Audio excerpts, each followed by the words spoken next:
जानानै खामानि मावदों आगोलाव बिपिएफआ सानै साथाम थिकादारफोरनि थाखाय खामानि मावदों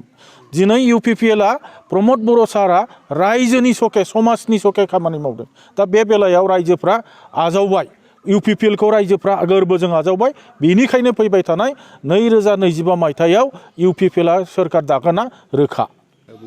बेथ' बिपिएफ दोलोनि मोनसे नियम बियो प्रथा बे मालायखौ दसि खालामगोन बा दाय जाबसिननो मोजां मोनो बिसोरहा खिन्थु बे फैसा होनानै बेदर जाहोनानै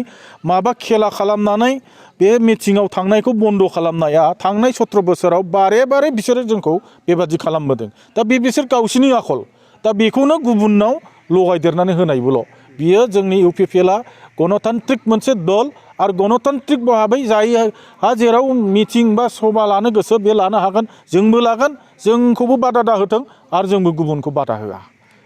गोजोनथाव खौरां बङाइगाव मेरिडियान किया मटर्स श'रुमआ नोंथांनो लाबोदों गोदान अफार मेरिडियान किया मटर्स श'रुमआव नोंथाङा खम बेसेनावनो किया कम्पानिनि गुबुन गुबुन मडेलनि गोदान गारिखौ लानो हागोन बेनि अनगायैबो मिथिनो गोनां बाथ्राया बेनोदि किया कम्पानिनि 2022 मडेलनि गारिखौ गासै 40,000 रां रेहायाव मोननो हागोन बेजों लोगोसेनो बे श'रुमाव जेखिजाया कम्पानिनि गोजाम गारिखौ सोलाय-सोल' खालामनोबो हागोन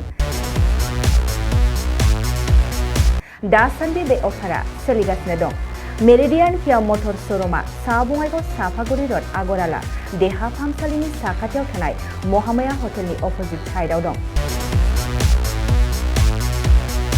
बे अफारखौ मोनफुंनो थाखाय नोंथाङा अनलाइनबो बुकिं खालामहरनो हागोन लोगोसेनो गोबां मिथिनो थाखाय थोंजोङै 7099003414 नङाब्ला 8822790662 जानबुं अनजिमायाव जगाजग खालामहरनो हागोन आरो बङाइगाव मेरिडियान किया मटर्स श'रुमआव थांनानैबो नायनो हागोन